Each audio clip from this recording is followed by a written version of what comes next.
That's a good one. It's all free. That's the answer. Okay. So what I want to talk about today are graphs, which actually I want to distinguish a little bit from the trees, from the previous talk, because we actually do have cycles, and they make life extremely unpleasant for lots of different reasons. So what is RDF? Somebody said, how's this different from graphs? And I hope I'll answer your question in a couple of slides. Basically, it's binary relationships between entities. So in short, it's a graph. But the labels on the graph have some sort of semantic, so they mean something. And the entities have a type, semantic type. So you could say John Smith is a person, John Smith has a report, Jim Hunt, etc. So the relationships are explicit, and the type is explicit in this particular system.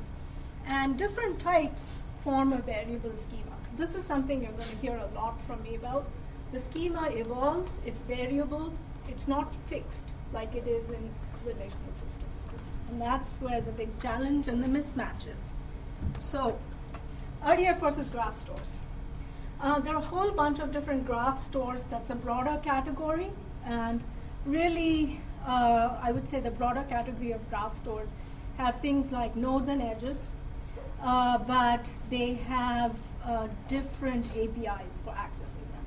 So if you are familiar with some of the more popular graph stores like Neo4j, they have a very I would call it programmatic or procedural way to walk the graph. You start at a node and you look at its successors and you go from that successor to the next, and you can build shortest paths, etc., but rather procedurally.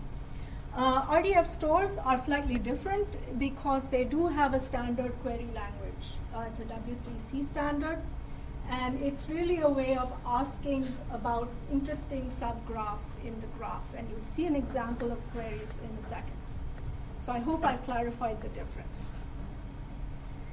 Okay, so the other thing you hear a lot about is RDF stores versus schema-less stores, and that's our really popular NoSQL movement that I'm sure all of you have heard about. So examples are HBase, Bigtable, Cassandra, etc.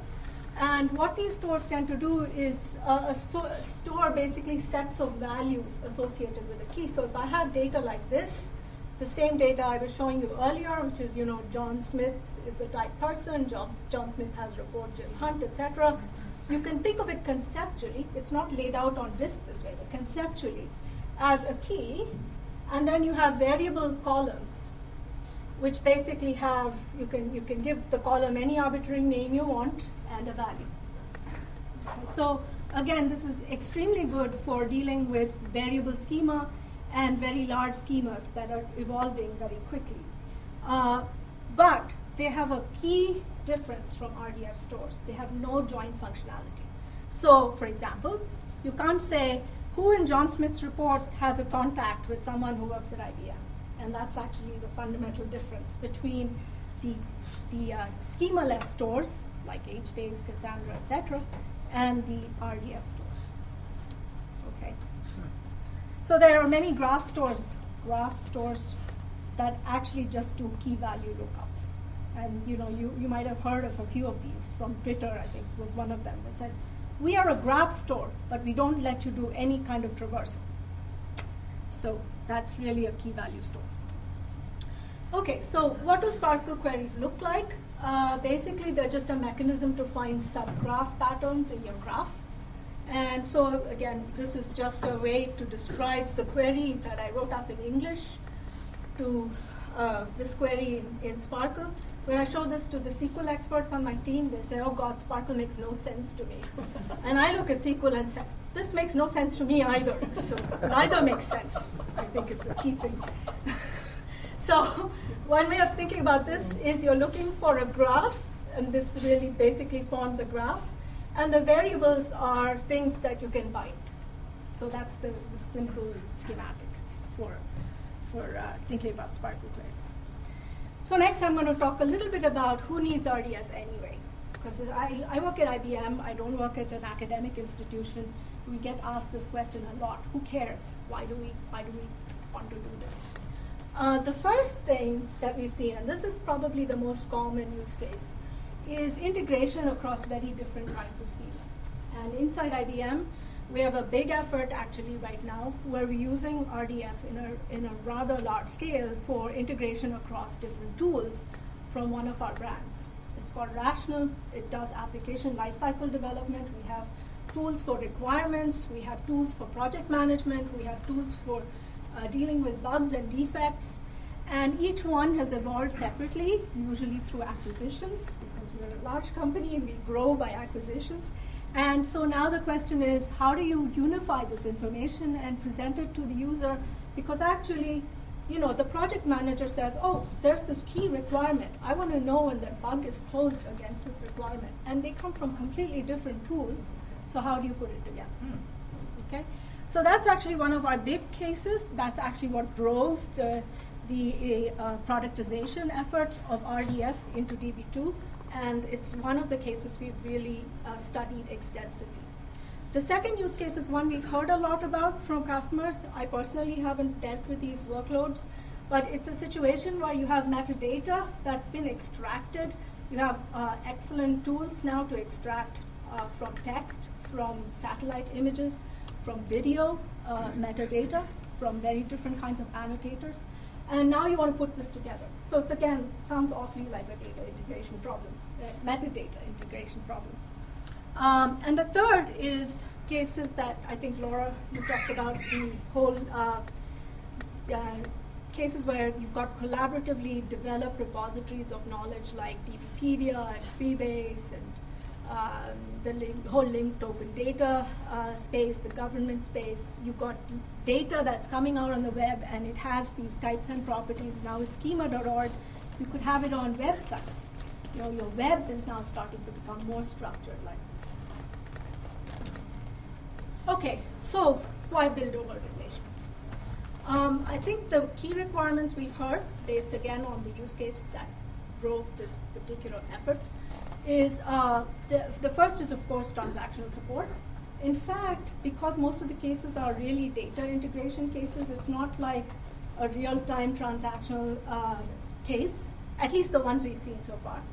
And eventual consistency is sufficient, and that sort of drives why the whole NoSQL movement is also, very popular. For a lot of cases, you don't really need ACID kinds of properties.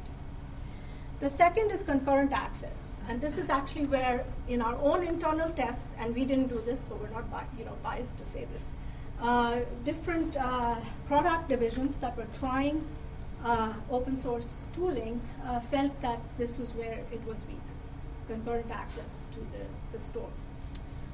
The third is security and access control. Basically, what our particular product needed was sort of graph level access control, and you'll see an exact example of this as we go along. And so why bother reinventing the wheel? Because a lot of these features are well built into relational systems and very mature, so why not try to exploit it? That's what's driving driving this effort. Okay, so here are the key challenges in laying out RDF in relational. The first is schema scale. Forget about the problem of the fact that things are already constantly evolving. The schema is not fixed, it's constantly changing. But what's even worse is the number of entity types and number of properties are huge. And that's because when you start to put things, different data sets together, it starts to become big. A good example of this is something like DBpedia, which has thousands of properties. And I think in an older version, they had thousands of types. Right? So it's a situation where you have way too many entity types and way too many properties to fit into a single table. The second is schema variability, and I already mentioned this. So the types of entities and the properties are changing, especially when you have collaboratively developed sets of data. So you're constantly adding new properties and new types into the system. And then the last part is, of course, a function of the fact that you have this enormous scale and variability. You start to put data sets together, you're going to get sparseness. Not every attribute is going to be fit. So, Here's a standard approach to RDF in relational. This looks awfully like an adjacency list. So you have, the nodes of your graph, and you have the edge labels in between, and that's basically the way it usually gets laid out. This, of course, helps with the schema evolution problem. It helps with the data sparsity problem, and the scale in some sense.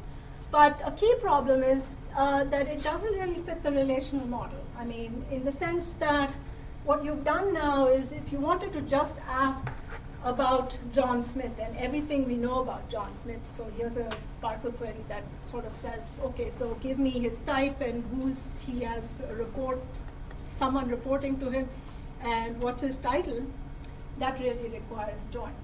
And in a relational system, this would actually be a single row lookup, because all your attributes of your entity are laid out on a row, and that would be a very fast lookup.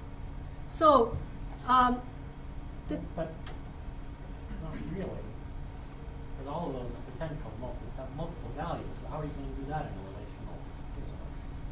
Oh yeah, no, I'm not saying it's easy, but I'm saying that if you had John Smith as your constant, you could look it up. You have a very powerful database system that has set valued attributes or something equivalent to that, which you need. The key point is there are lots and lots of joins that occur for star patterns. That's the main point. I don't think this is a great example. Okay, point taken. So the key point is that for star lookups, star patterns, the star is basically where you have the same entity that you're asking about, and you know the entity. You basically end up doing many more joins than you have to. Okay, so let's take a look at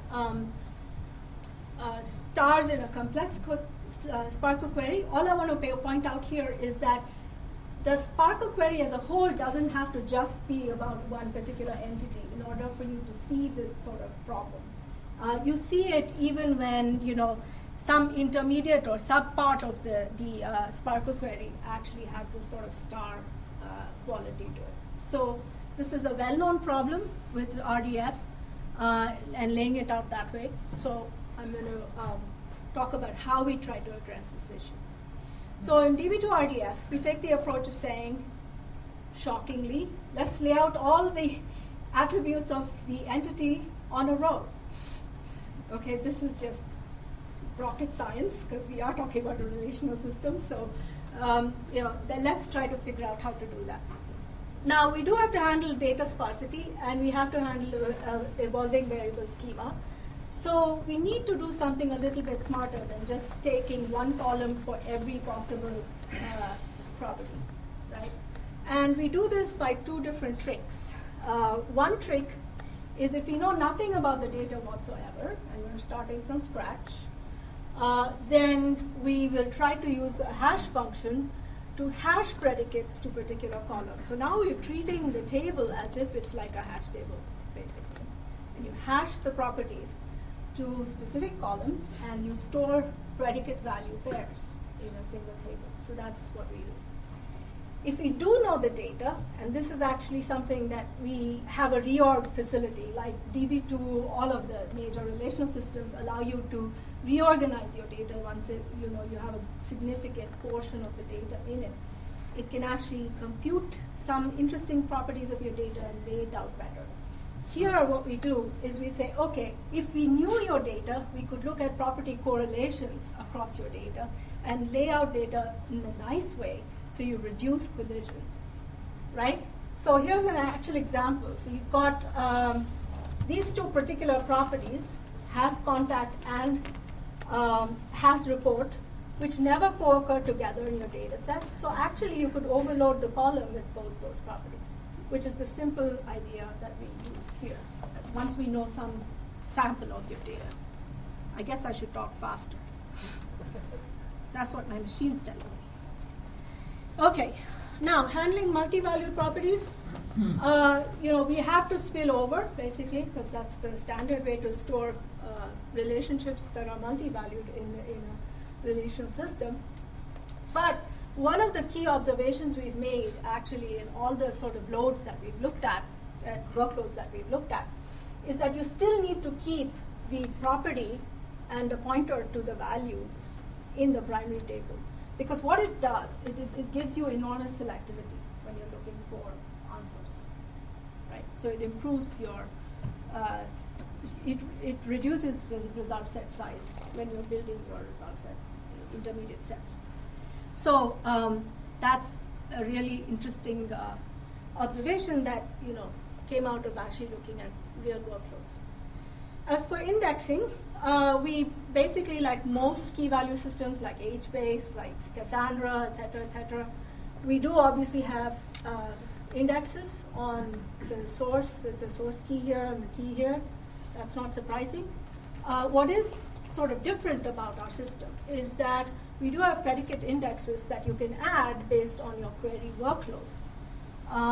This is actually unique to DB2RDF, that you can target specific sets of properties that you care about and you index them.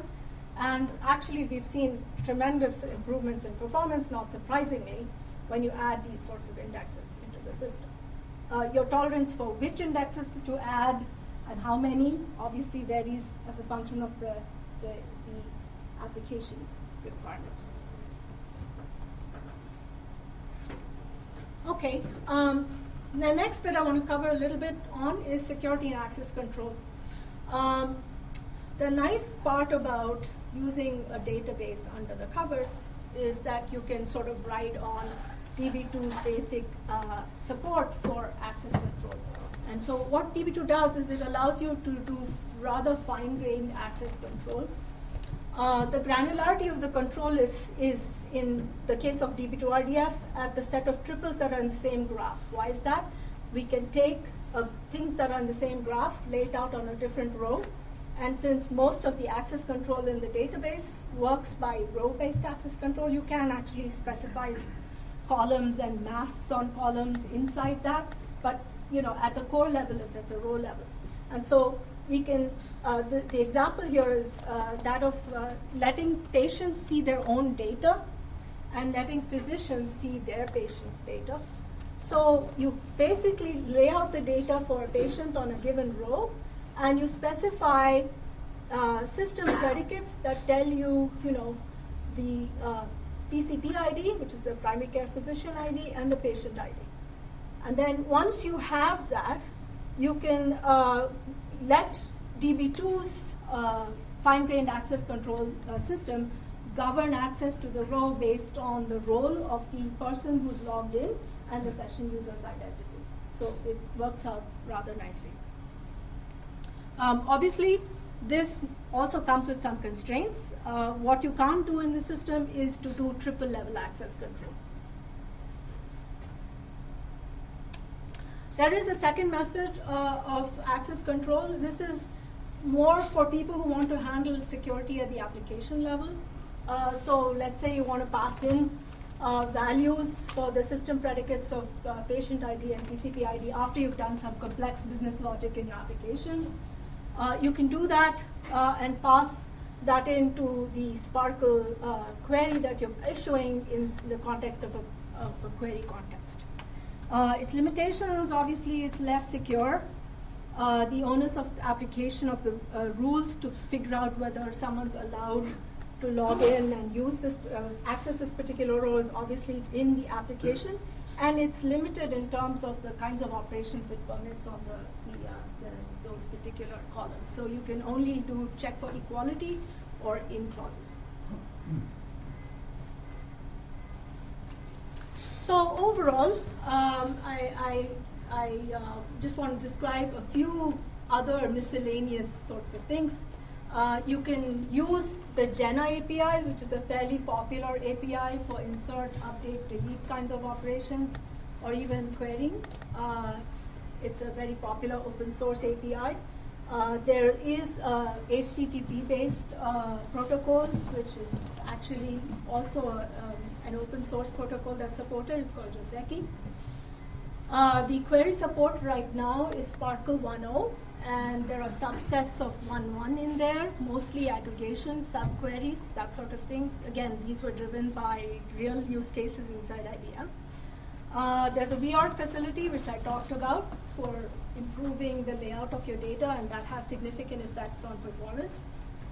And its availability, I said this, DB2 Express, it's free. So if you want further details on how to use the system, there's an overview, article that our colleague from India wrote, and it explains how to sort of build some simple, with code examples. How do you access the database? How do you insert it? Insert triples into it, ask questions of it, etc. That's it.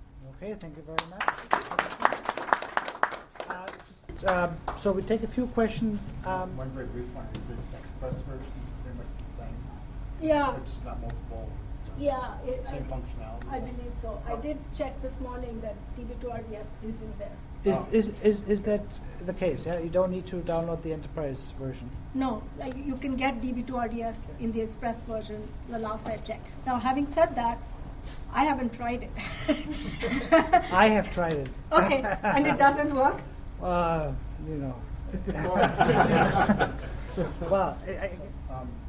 so the Express version is just not as powerful. That's right. Functionality-wise, it does everything. That's right. Okay. And the thing That's is my that- understanding. Yeah, I'm not the other thing And is. I'm not a product person. The other thing is, so just in terms of open source terms, so this does, it's a SQL database plus it can do what, say, MongoDB does. No. Okay, Okay, MongoDB is one of those. No, it's a NoSQL document. Yeah, type exactly. database. And we're not really a document store. Oh, I wouldn't describe us as a. Mongo is great for storing JSON objects. I wouldn't try to store JSON objects. Right DB2 now. is mainly for law libraries.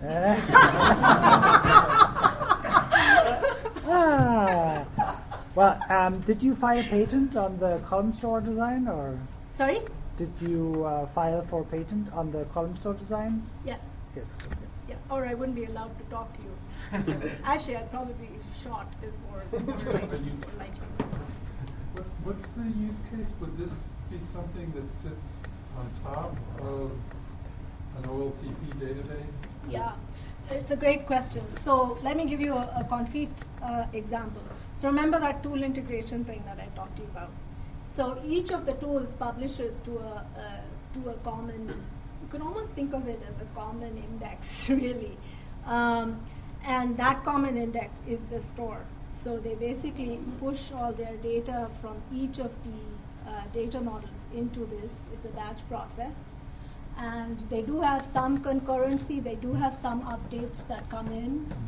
So that was why the concurrency was matter to them. And then they query across these entire suite of tools. So that's how it works. So it runs against other live SQL databases?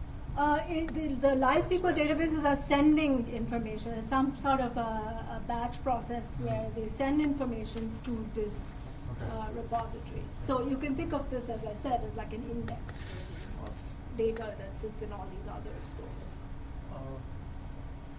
Fortran was based on algebra. COBOL was supposed to look like English. SQL was supposed to look sort of English-like. What's the basis for Sparkle?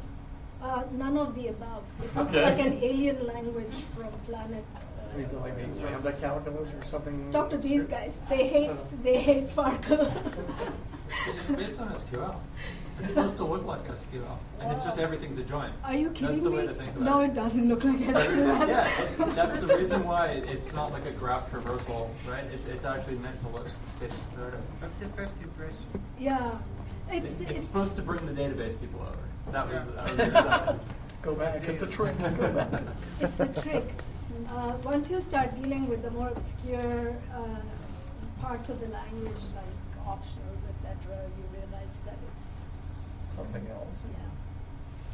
Just like to hear your comment or opinion on something. At the beginning, you mentioned that graph stores like Neo4j, which I'm actively using, versus triple stores, there's a difference. And is there a way in DB to your product or just general Sparkle to derive centrality the same way No. in Neo4j would derive eigen centrality or between the centrality, right? Right. No, there isn't. So, if you're looking for social network analysis, which is, I think, where you are probably, but Kind of, yes. yeah. There are specialized algorithms that some RDF stores put in. An example is things like Allegro Graph. So technically, they could support it. I think they're going there, to be honest. I'm talking about the larger trend, not specific products. No, the answer is not out the box. You can't go ask a Sparkle question that Somebody said I have addresses property that. paths in Sparkle, so in these property paths you can do something, but I found it really got off. It's really syntax and Yeah, and it's also incredibly ugly from a different perspective. But yes, property paths are more about, it actually comes from a different space. It's not from network analysis. The requirement is coming from the intelligence community. So do you do any rules-based reasoning? No, given my past life, I guess that's a great question. We are considering it right now, but again, it's all based on needs right now. Have you done any performance benchmarking versus like LLM or Allegro Graph? I'd have to, in a few weeks we'll do some sort of publication, but I can't say anything yet.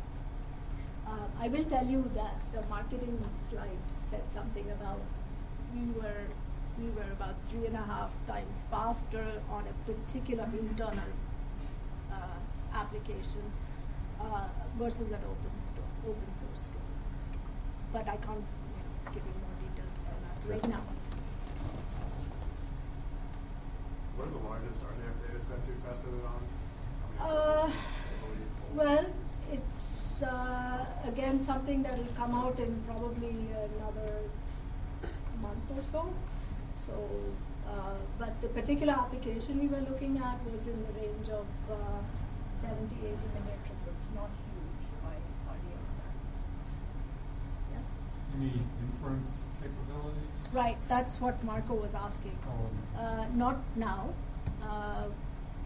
but I wouldn't rule it out in the future. So it's great to see, this now being part of the IBM product line. Do you see? It seems to be that now Microsoft is the only database that doesn't support RDF, right? We have to go beat them up, right? Yeah. No, but do you see a general trend that actually there is a growing? So I did hear exception that Microsoft is looking very actively into a graph store. Now, whether that means an RDF store or more generic graph store, I don't know, but I heard that. On the spatial index team or?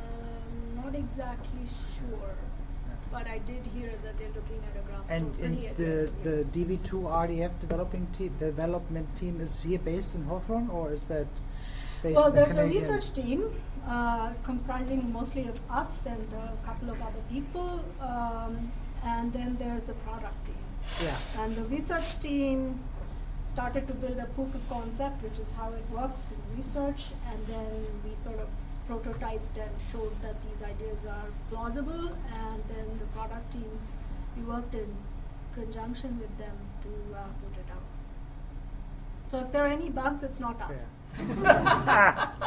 Is well, research. Just kidding. Well, I think that's it. Again, thank you very much for coming out and presenting. I hope you can join us in the pub. HIEs, the health information, they try to get different